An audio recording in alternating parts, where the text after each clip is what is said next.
It's a surprising day in the world of Magic the Gathering. Wizards of the Coast has actually responded to all the Modern Horizons 3 leaks that just happened by providing crystal clear images of the leaks and a whole bunch of extra spoilers 3 weeks early. Magic. I am a wizard! History. I'm an old wizard! The magic historian. My bones hurt. Greetings, owners of fine luxury cardboard rectangles. My friends, I hope the day finds you well because we have gathered for a cram-packed installment of Mega Magic News. Now, before we talk about the Modern Horizons 3 spoilers, just want to let you know that Wizards just announced a crazy new secret lair for Hatsune Miku, and I'll be talking about that in a live stream tonight over on my other channel because we are dedicating this video to talking about the insane amount of Modern Horizons 3 spoilers that just rained down from the skies. And Wizards of the Coast showed a surprising amount of humor about the leaks and everything that was happening. Normally what they do is go, we're gonna get these leakers and make them pay. But instead, they just made fun of their camera quality. They went, yo, we know you guys don't want to see no potato cam level cards. They literally called them potato cam. This is one of the biggest things we talk about with the leaks where we go, why are these garbage? So Wizards said, you know what? We're not gonna fight it. We know you want to see the cards. So they released the cards that were leaked in higher quality images, but also dropped a bunch of insane stuff on us. Bear Lords, Nutty Eldrazi, the flavor on a bunch of these cards is awesome. The power level on a bunch of these cards is epic. So with no further ado, let's go check out the cards. All right, well, we're starting out with a spell of mass destruction in the form of Final Act.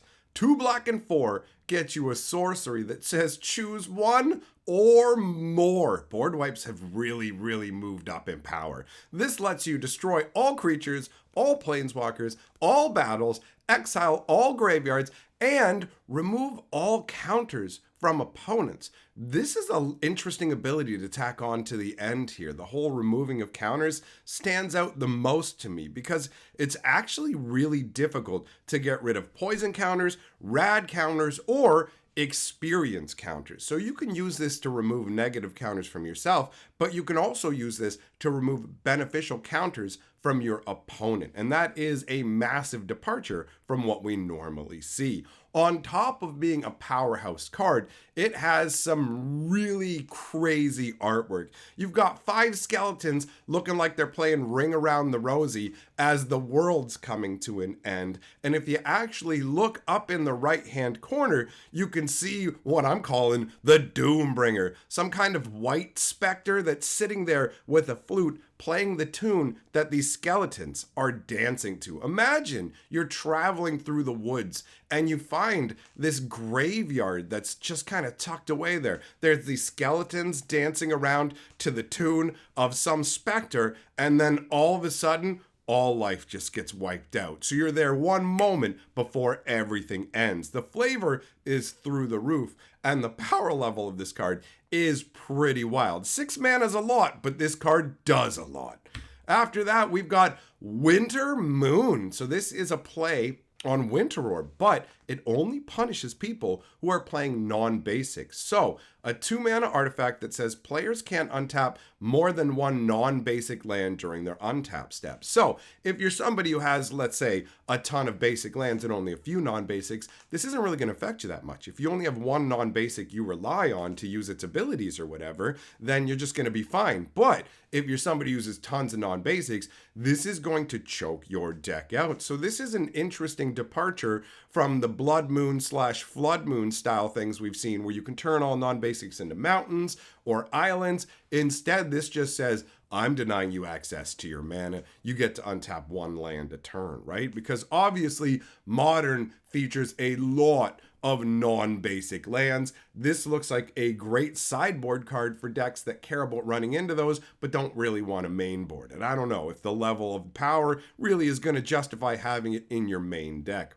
The flavor text says, the sun and moon have decided to make a competition of our misery. And that's a quote from a veteran explorer. I do like that vibe. And the artwork shows a moon that has literally got little fragments of ice floating around it and spikes of ice coming off of it. I like the barren, desolate nature of the artwork because it speaks to the whole we're chilling your ability to use mana. Plus, it ties into both Winter Orb, which is an orb, and the Blood Moon concept where you have the moon. So overall, this is a really well put together concept that I enjoy quite a bit.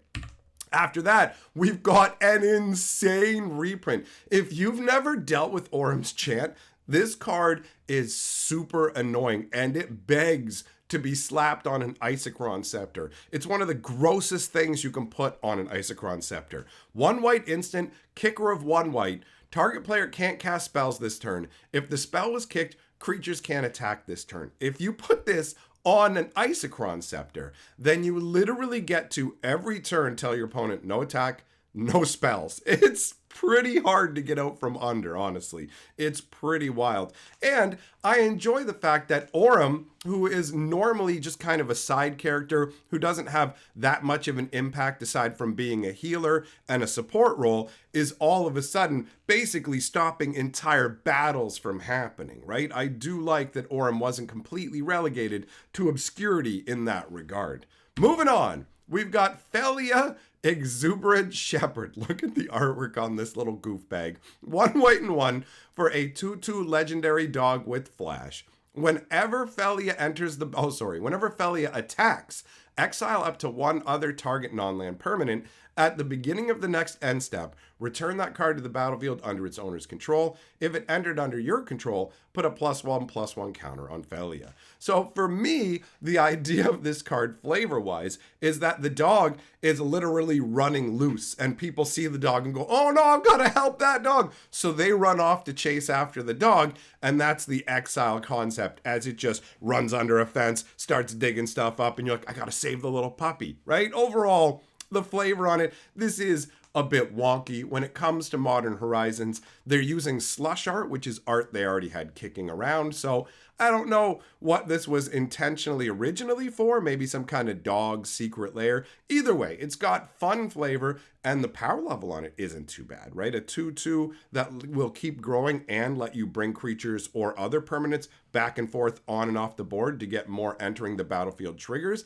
And on top of that, you can literally hit your opponent's cards with it if you want to get blockers out of the way or some other kind of problem gone for a turn. It really does depend on what you want to do with it. But I feel like this is one where on the surface, you might go, that seems all right. But then once you actually see it in application, you go, this is stronger than I thought it was going to be.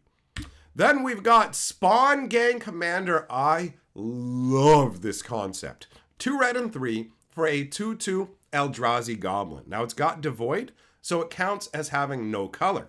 When you cast it, you create 3 0/1 Eldrazi spawn creature tokens that have sack this creature, add 1. And this is something that Eldrazi's have done from the very get-go, right? Make their little spawn buddies that you can sack for mana, so you can use them to ramp up into bigger expensive guys. So you can just use this as a 2/2 who's creating 3 little mana rock dudes, or you can use the other ability, pay a colorless and 1, sack an Eldrazi, Spawn Gang Commander deals 2 damage to any target. So, if you aren't aware, there is a goblin called Siege Gang Commander. Back in the day, he used to be a really big deal. Same casting cost, same power and toughness, makes 3 goblins, lets you sacrifice them, and toss them at whatever target you want, right? But this is an Eldrazified version. So you can see that he's got the tentacles. The old Siege Gang Commander had like a catapult on his backpack, right? And he would just basically put a helmet with a spike on the goblin, boo, fire him off wherever. But this version just grabs his gross Eldrazi tentacles, wraps them around the goblins, and just goes, go, spawn boy, go! And if it's not bad enough to have goblins thrown at you, it's way worse to have tentacle monster Eldrazi's thrown at you. So this is such a cool flavor card. I just love not only the goblins getting whipped, but the pile of skulls in the background, all of it. This is awesome. Moving on, we've got Ugin's Labyrinth. This is broken. This land has imprint when it enters the battlefield. You can exile a colorless card with mana value 7 or greater from your hand. So any big fat Eldrazi, or technically any big expensive artifact if you want, right? But obviously it's leaning towards Eldrazi. Tap it, add a colorless. If a card's exiled with the Labyrinth, add 2 instead. So you can put this out on the first turn, exile a 7+ card, and boom, you've got a land that taps for 2 straight out the gates. Plus it has the ability to tap, return the exiled card to its owner's hand. This is insane. This mana ramp just feels so strong. The fact that you can get the card back takes away the downside. So at the beginning of the game, if you're sitting there with a big 7 cast or more in your hand and you don't have a way to cheat it out, that's essentially dead weight. You remove it with this, it protects it from people making you discard it. It gives you more room in your hand for other cards in case you got up to too many cards and had to discard them. That's probably not going to happen, but either way, corner case that could. And then later in the game, when you're loaded with mana, you can just go, bam, I'll grab it back. So really, the only downside to it is the fact that if your opponent destroys the land, then they're getting a 2-for-1. So if you put this out and they go, bam, smoke that land, you're not going to be happy. But other than that, really strong. I think it's kind of funny too that Ugin is known for helping to imprison the Eldrazi, right? But it's like, Ugin, you're supposed to be helping us imprison the Eldrazi, right? Why are you letting them back out of your labyrinth? That Ugin, no, keep them in there, bro. What are you doing? He's like, oh, I'm just kind of busy hanging out with Bolas right now. I don't care if they come back and mess up your stuff. It is super powerhouse. After that is Urza's Cave. Another Urza land. Now, this one's not quite on the power level of some of the Urza's lands, but it is very interesting. So, it taps for a colorless mana, or you can pay 3 and tap it and sacrifice it to search your library for a land card, put it on the battlefield tapped, and then shuffle. And notice, it's not basic land cards. So you can go and get any of the Urza lands or whatever else you need for your strategy. Now, the fact that it does cost 3 mana and sacrificing it makes it a bit slow, but in terms of getting the pieces that you need to make whatever you're doing work, let's say you want the Urza's combo or something like that, this really does speed it up. And I like the idea of this kind of underground bunker where Urza had been building all of his different mechanical troops, right? Because ultimately, when it came down to the Brothers' War, they stripped the entire surface of pretty much the whole world. There was only one island left that had any resources, and that's where the whole thing ended. So going underground to try and hide your facilities, this totally can easily fit into the pre-existing flavor of the Brothers' War, which I very much approve of because that's my favorite storyline. And if you've never checked it out, I have the entire story of the Brothers' War over on my Fantasy Geographic channel where I talk in depth about Magic the Gathering stories. So I encourage you to check it out. Moving on, we've got White of the Reliquary, a play on Knight of the Reliquary, who has been brought back as a zombified version. 1 green and 1 black for a 2/2 vigilance. It gets +1/+1 for each creature card in your graveyard. The previous version cared about lands, but the zombified one cares about the flesh. And tap, sack another creature, search your library for a land card, put it onto the battlefield tapped, then shuffle. So it still does care about lands to a degree, but it cares about them by infusing necrotic energy into the land. It's like, I will take the life energy of life and undeath, bam, fuse it into the land to connect further with it. That is a very funky concept. Flavor text says, her new demonic overlords prized her knowledge of Bant's landscape. So that's a really fun concept. The idea of somebody who was once a holy warrior because they were white-green, right? Now all of a sudden they're in the service of demons. That's so dark and definitely some dope Magic flavor.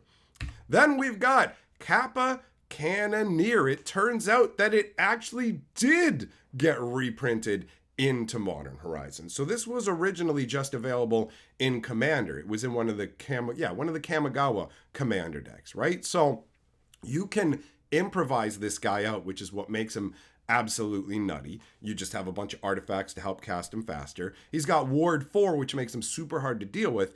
And whenever he or another artifact enters the battlefield under your control, you put a +1/+1 on, and he can't be blocked. So you can put in a bunch of cheap artifacts to speed him out, and then afterwards, even if, let's say, you just get some Garbo mana rock that doesn't help you because you've already got a bunch of mana, well, guess what? It makes him bigger and straight up unblockable. Plus, it's pretty wild to just have a weird, goofy turtle that has a gigantic cannon on his back built into a shell.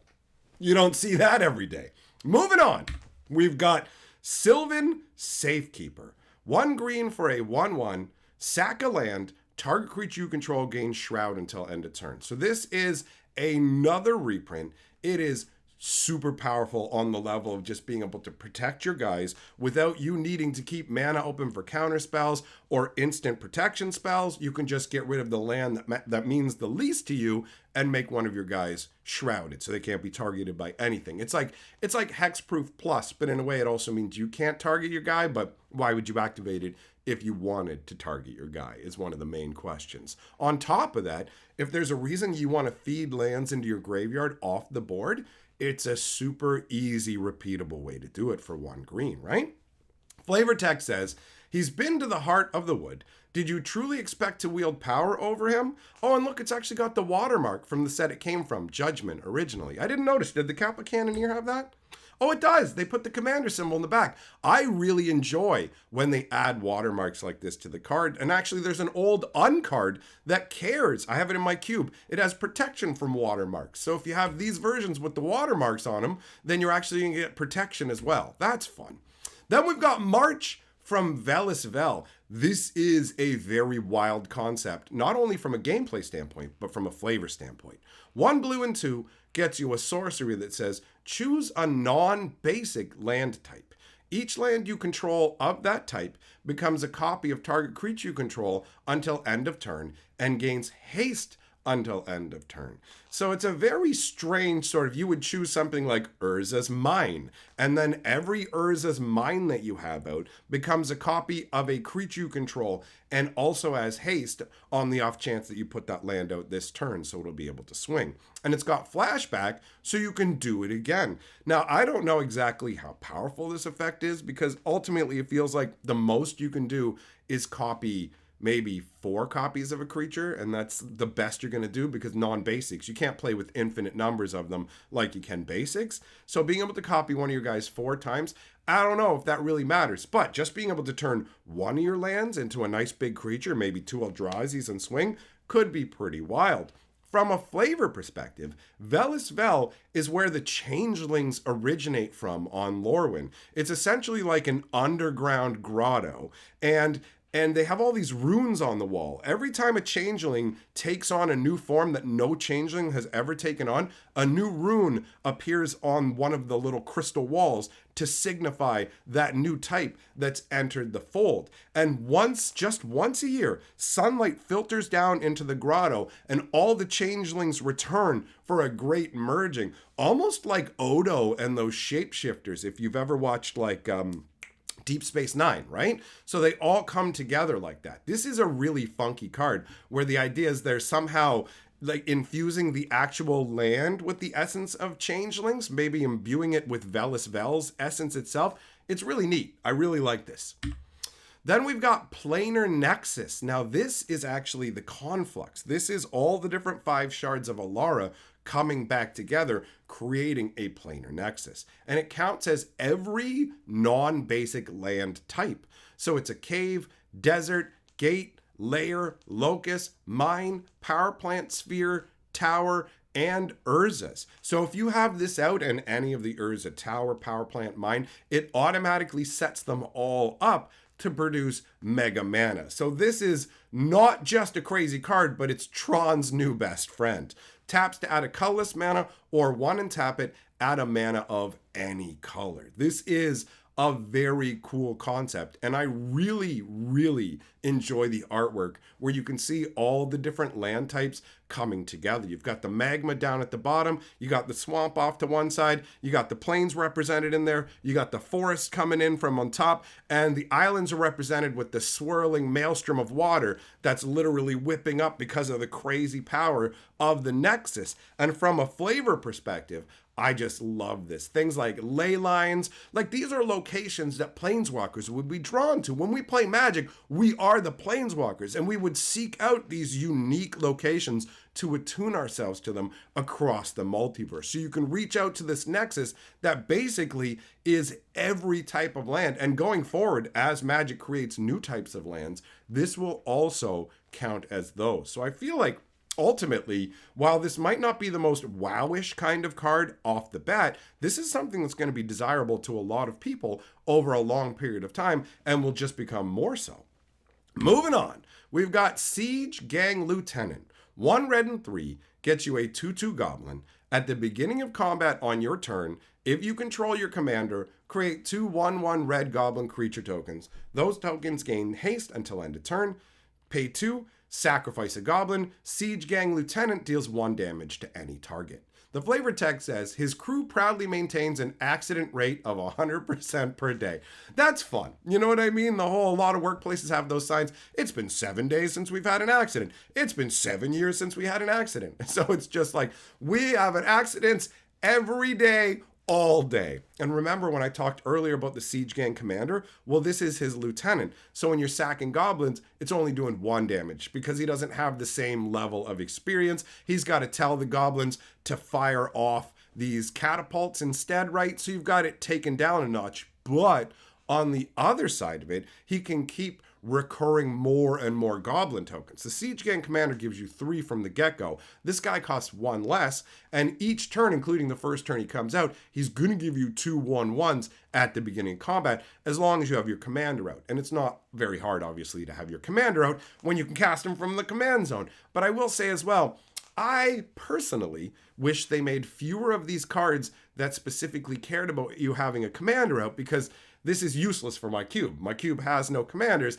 so I would love this as something that just cranks a bunch of goblins you can sacrifice, but its ability will never trigger. That's obviously very personal. In terms of like a commander card, he's a lot of fun. A lot of fun. And I just love the fact that he's standing there at the front with this big smile on his face like, yeah, I'm good at my job. Everybody dies under my watch, son. One day I'll be a commander with my own beefy backpack. It's going to be the best. It's just dope. I really like these callbacks to older Magic cards that really do feel like they fit flavor-wise. It's very, very satisfying, especially after we're coming off the back of Thunder Junction, where everything felt really disparate and didn't line up properly, right? So you've got that. Anyways, clearly I'm already moving on to the next card. Chthonian Nightmare. Chthonian Nightmare. I'm not sure how to pronounce this, but the idea behind the name, in case you didn't know, is its Greek origins. It means beneath the earth, right? And you can see that the earth is covered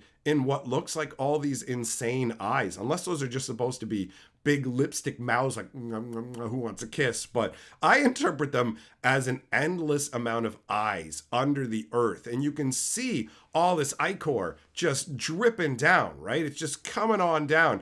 It's so gross. It's just absolutely disgusting. It kind of has Phyrexian vibes. It makes me wonder if this was originally going to be Phyrexian artwork for some kind of oil invasion, but either way, imagine you fall through some sinkhole in the earth and plummet into this cavern where there are all these eyes and just black ooze leaking down. So what does it do? 1 black and 1 enchantment. When it enters the battlefield, you get 3 energy counters. This is a weird card to give energy, but anyways, pay X energy, sacrifice a creature, return Chthonian Nightmare to its owner's hand, and return target creature card with mana value X from your graveyard to the battlefield. Returning the enchantment to your hand is part of the activation cost. So you pay the energy and put the enchantment back in your hand as part of putting the ability on the stack. And then you get to return target creature card with mana value X from your graveyard to the battlefield. And you activate this only as a sorcery. So those of you who've been playing Magic for a long time will recognize that this is actually a fixed recurring nightmare. Recurring nightmare is bonkers. Basically, put it out, resurrect a guy from your graveyard, sack a creature, put it back in your hand. So you can just do insane nonsense with it. By putting energy into it, it makes it so that you have to work a little bit harder. Either have more cards that give you energy, or it limits you to only being able to resurrect guys of 3 power, or it's not 3 power, sorry, 3 mana value or lower. So if you keep resurrecting guys who only have 1 power, but no mana cost, sorry, I keep getting it twisted in my head. If you reanimate guys with 1 energy mana cost, right? Then all of a sudden you're going to get 2 energy up. So the next time you're going to be able to do 5. So you can use this to build into bigger creatures, or you could just use this to res small creatures and build up your energy reserves for other crazy nonsense, because there are a number of new energy cards that are coming out with Modern Horizons. Either way, flavor on this is absolutely insane. Imagine being rebirthed out of this. It certainly is a nightmare. There's no denying that. Then we've got Haragast the Erupting Nullkite. This is such a cool concept. This is an Eldrazi dragon. 9 mana, 6/6, but it has a merge, 2 red and 6. And how a merge works is you can sack a creature when you're casting the spell, and it reduces the cost of this guy by that creature's casting cost. So if you sack a guy who has red in his mana cost, you even get to reduce the red amount of this. So if you sacked a dude who costs 2 red and 2, then you'd only have to pay 4 mana to cast this guy, which is great. Emerge is an ability that we saw originally in Eldritch Moon. It didn't really make that much of an impact because the cards that it were on in most cases weren't really that crazy. It was a lot of kind of jank uncommons and stuff, right? But this is genuinely powerhouse. So 6/6, when you cast this spell, you may exile your hand. If you do, draw 3 cards. Clearly, if you have no hand, like if your hand's empty, it's just straight up an Ancestral Recall slapped onto a 6/6 flying dragon. And on top of that, it gives each creature spell you cast Emerge. The Emerge cost is equal to its mana cost. So this to me is incredible. We have a dragon that's been influenced by the Eldrazi. The Eldrazi are so powerful that the main top 3 Eldrazi just existing warps life around them. It's impossible for them not to warp reality. So you can see this dragon's wings are made up of Eldrazi tentacles, and you can see them. They're all kind of arcing through its body as well. I love the fact that this Nullkite, with the fiery kind of breath that dragons will have, you can see it illuminating its innards, so you can see the tentacles are all the way through it. And I love the fact that the idea here is this is a regular dragon that was flying around, living its life, and then it got too close to Emrakul, and all of a sudden, boom, all these tentacles start bursting out inside its body, right? And the Eldrazi dragon kind of tears out of the original dragon. That is such a wild concept. And the effect of the corruption is so strong that it literally warps all the creatures around it. And also, think about how evil you would have to be as a planeswalker, how dark it is as a concept to bring this thing into being. Just you summon up this dragon and this thing bursts out of it, and all your other creatures see that happen, and then they start to feel inside themselves, oh no, and they burst out into other beings as you take advantage of the Emerge ability with your other creatures. Like, the flavor level is through the roof on this. I love it. So cool.